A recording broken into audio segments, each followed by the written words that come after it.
So most of our audience will be the students. There are a few faculty who found out about this session and decided to join. So we may have an interesting dynamic between our students and some faculty members. I think the topic just kind of generated a lot of interest. So especially among our OB department, kind of given your background. If that's Lovely. okay, so we can sort of field questions from both sides. So I think we'll have an interesting conversation. Great to hear that we have some OB people as well, because I am in OB school as affiliation in Singapore, and I have been trying to relay Foresight to OB management and strategy scholars for the past 5 years with varying levels of success. So for me, this is a great space to engage in a conversation. Yeah, fantastic. And you're really the person suited to do that. I know that you've written in Academy of Management Perspectives, which is kind of this leading outlet, especially for practitioners. It's really a way to link, a great way to link management and future studies. So you're definitely the person who can kind of bridge that divide, which I think is very cool. So we're honored to have you. If you like, I can go ahead and do the introduction, and we can get into your presentation. I know you said you wanted to largely have a discussion, so we'll do a short presentation and then get into Q&A, if that's okay with you. That works. Thanks. Please go ahead. Okay. So again, welcome everyone. This is the, I believe, 8th installment of our PMU WFS seminar series. So Dr., well, soon to be Dr. Alex Fergnani is a PhD candidate in management and organization at NUS Business School. Coincidentally, the same business school where I did my PhD, but complete coincidence. Oh, wow. Alex and I never ended up meeting there. So I was in strategy and policy. So just one floor down from your department. But took some great seminars with Richard Arvey and yeah, some of the other guys there. So definitely a great department. Great. And he's under a president fellowship. Alex is also an associate editor with World Futures Review, an honorary research fellow at Strathclyde Business School, and head of Foresight with the strategic foresight consultancy Forward 2. Alex conducts research on corporate foresight and futures and foresight theories and methods. His research has been published in journals such as Academy of Management Perspectives, Harvard Business Review, European Business Review, Futures and Foresight Science, Foresight, and World Futures Review, among other outlets. So pretty much the whole gamut of outlets for future studies. Alex regularly gives futures and foresight workshops globally. So with that, I'll hand it over to Alex and let you proceed. Thanks, Greg. Lovely. So thanks, Greg, for the introduction. And it is an understatement to say that it is a pleasure to be here today. And I would love this to be a conversation. So what I did is prepare really just a couple of slides, which will initiate that conversation. And then you're more than free to ask me questions. And what I'm going to do today is to share with you some of my research on this, because according to what you've done with the course, I saw that you have quite strong foundations in futures and foresight. You already know what it is. You already know what it does. So I thought it would be cool for me to show you how I have approached this in a research perspective. So I'm going to talk about advanced stuff, so to speak, because you're ready. So let's just get started. I'm going to show you 4 different methods that I've been developing in the past few years during my time at the business school, at the NUS Business School, which are very much related to foresight research. So the first method started from a problem. as any other methodological advancements I have developed. They all started from a problem. And the first problem was that I've seen a lot in my consulting practice, in my futures and foresight workshops, that a lot of organizations that ask me to do foresight had problems not just about imagining the futures, but also, sorry, also the present of the organization. So they were not clear, not just about the future of the organization, but also about the organizational present. And this problem usually starts at the very beginning of the foresight workshop in what we call framing.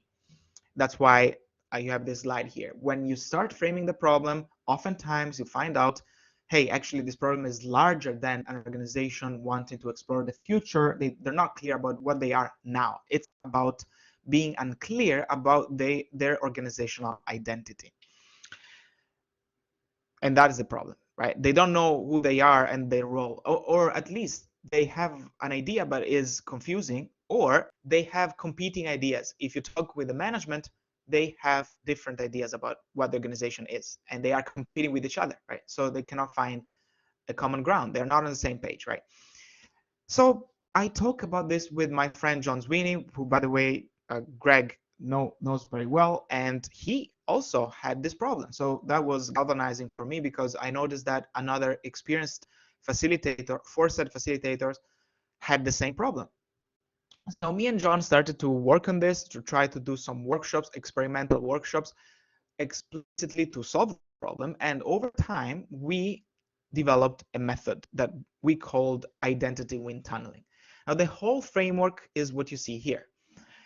And this method takes after wind tunneling, which is a very established strategy tool, I would say, not just a foresight tool, but also a strategy tool to compare possible scenarios to the current strategies of the organization.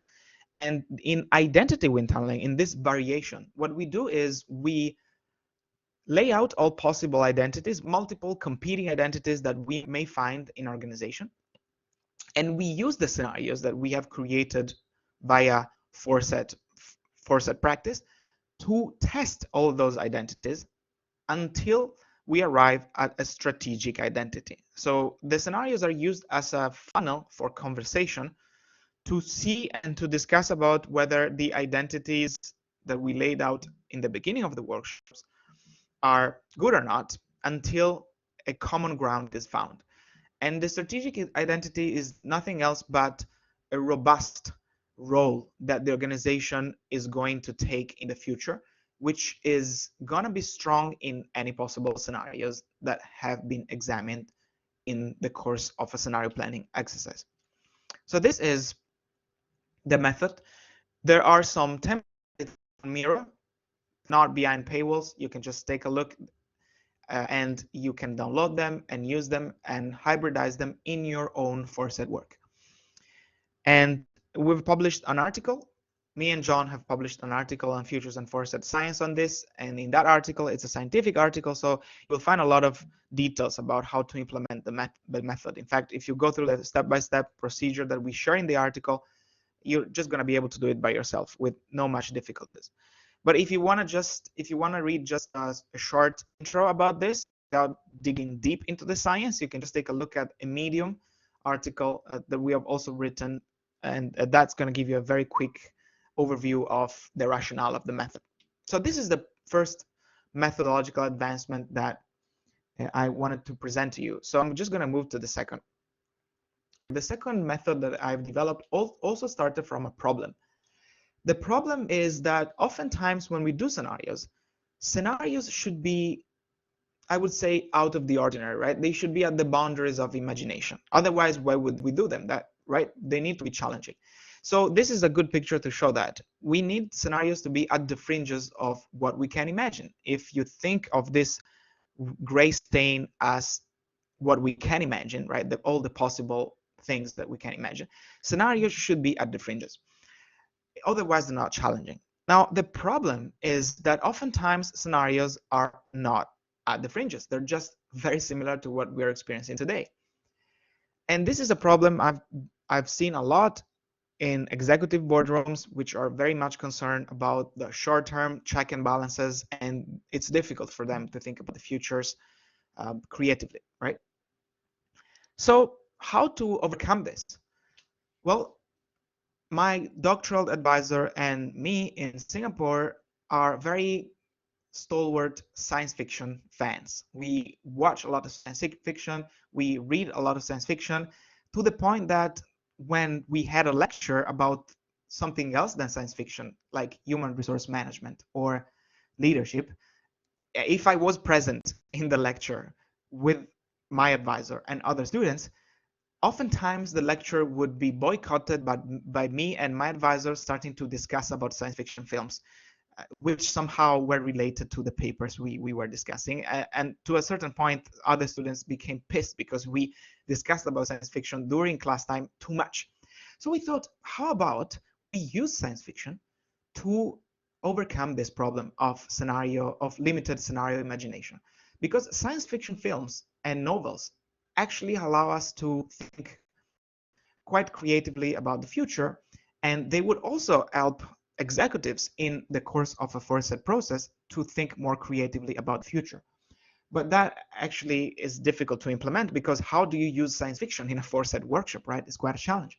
So my advisor and me thought to come up with a study that could help to extract preconceived images of the future from science fiction that could help Foresight practitioners to overcome the limited scenario imagination problem.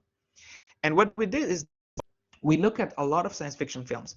We actually watched more than 300 science fiction films, but then we have to narrow down the sample to a sample of films that was really talking about the futures of humankind in general, to be generic, right? And from the science fiction films, we extracted generic archetypal scenarios using qualitative methodologies, using grounded theory. So we literally had to hire some research assistants to do this, because even if me and him actually watched dozens of films, we couldn't possibly watch the whole sample. So we had to hire research assistants. What you see here on the bottom left of this slide is two of our research assistants watching Mad Max and many other science fiction films. And then from that, we transcribed their content into some dimensions, such as policy, economy, environment, society, and so on. And from the dimensions, we try to find overarching patterns, overarching archetypes. And eventually we found 6 archetypes about the future. Those are generic images of the future that can be applied very readily by executives in organizational context to think about the future of their own business environment more creatively, yet without consulting thousands of films, right? So this is the article that documents the whole process. If you want to take a look at this, it's actually quite thorough. I believe that also if you go through the article, you will be able to, if you read the step-by-step procedure here, you will be able to implement this process by yourself. And this is the second method I wanted to show you. Now I'll move to the third. The third method also starts from a problem. And the problem is that oftentimes scenarios are actually very boring. Now, this problem is very much related to the problem I talked about before regarding the lack of scenario imagination, but not necessarily overlapping with it, because sometimes we can have scenarios that are actually quite creative, but yet they're written in a boring style, right? And on the other hand, we can have scenarios that are not creative, but they're written in a very engaging manner. So you see, the two problems are related but not overlapping. And when scenarios are boring, it's a problem because they are not digested, they're not remembered, and the organization doesn't use them, right? So I thought about this, and I decided to come up with a solution, or to try to come up with a solution. And my idea to overcome this problem was to create personas. So personas are fictional individuals living in the scenarios, which we can develop with a step-by-step procedure. Again, I'm a fan of step-by-step procedures. And personas are created in order to bring the scenarios to life, right? To make the scenarios more digestible, because they are talking about day-to-day individuals in the future, so they're very relatable. And if they're relatable, the story of the personas are relatable, then they're also memorable. They are remembered, and as a consequence, they're more likely to be used. And also, by the way, they're also more entertaining when we read them. So I created a bunch of templates to translate scenarios into personas. And this is one of the templates that I've created, which involve actually coming up with features, right? Fictional features of plausibly real individual living in those scenarios. So we create one persona for each scenario, and we present the scenario along with the persona, including some illustration of the persona, which helps remembering and engaging with the scenarios. If you want to learn more about the persona, there is an article about the future persona, the method. You can read about this on the journal Foresight. Also, this article is quite thorough, so a lot of templates for you to use in this article. And also, if you are more amenable to easy prose, there is a short piece about this on Medium as well. Now, the last problem I want to show you is a very subtle problem, but I'm sure if you've done scenarios, you have also faced this problem. Now, as you know, when we do scenarios, we analyze driving forces at the beginning of scenario planning. Driving forces are also called in many other ways. They're called trends, they're called drivers, but we're talking about the same thing. It's about analyzing possible forces of change that have an impact on the future that we are going to examine. Now, there is a thing about driving forces that is seldom discussed, and that is driving forces have a weight. So the trends we're looking at do not only have a direction where they're going, they actually have a resistance, like a pushback, right? The same trend could have a pushback that prevents it from developing in full. Let me give you some example. If you are in an organization, you might witness some quick technological advancements in some certain fields, which is a trend, a driving force. But at the same time, you might have some sunk costs, or the whole business industry might have some sunk costs about the previous technology, and so there is a resistance to adapt to the new technology. Another example would be, let's say, a new value system that is emerging in a society. For example, a very progressive value system about diversity that is emerging in a society. That as a direction, right? It moves towards more acceptance in the society at large. But yet that driving force also has weight, also has a resistance, which is people with preconceived value system that resist the new value system to emerge. And so there will be some political and ideological conflict in a society between the new value system that is ready to emerge but is not emerged yet, and the old value system that prevents the new value system to fully emerge. So I hope I made it clear that actually trends are not straightforward. There is a weight to it. Now, there is a method to actually involve trends in scenario planning, including their weight. And that method is the futures triangle. I'm a very big fan of this method because in this method, we can take into account not only the trends, the driving forces, which is here on the bottom left corner of the triangle, the pushes, but we also are involving the weights, all this, the stuff that resists change that I just talked about in the bottom right corner of this picture. In fact, we're also involving another dimension, the pools, which is the visions of the future, which in some way you can think of as a form of trends. And by looking at this triangle in the stage of scanning for driving forces before scenario planning or at the beginning of scenario planning, we can untangle the conflict between the driving forces on one hand, so the pushes and the pulls, and the resistance to the driving forces on the other hand, the weights. Now, here is the problem. The problem is that the futures triangle is used as a brainstorming technique. Sohail Inayatullah, the developer of this method, actually framed this method as a brainstorming technique. Very seldom this method is actually transformed and integrated with scenarios. Now, if we don't integrate the futures triangle with scenarios, what does it mean? Well, it means that all this very beautifully elaborated conflict between the driving forces on one hand and the resistance to the driving forces on the other hand, it literally falls even before creating scenarios. So it's a great for brainstorming about driving forces and the resistance, but then yet when we create scenarios, all this conflictual dynamic between the driving forces and their resistance is not presented in the scenario narratives because we do not integrate the two methods. So to overcome this problem and to create scenarios that are full of plausible conflict between the driving forces and their resistance to change, to overcome that problem, I have created this method that I call a development of the futures triangle, this futures triangle 2.0. The futures triangle 2.0 is nothing else but a figure, a graph, where we rank each scenario according to the level of representation of each of the three angles of the futures triangle. Now, why do we do this? Well, we do this because if we do the ranking, oftentimes the scenarios will be very low on the weights dimension, on the bottom right corner. If they're low, then we can enhance this and try to include more weights in the outcome of the driving forces in the scenarios.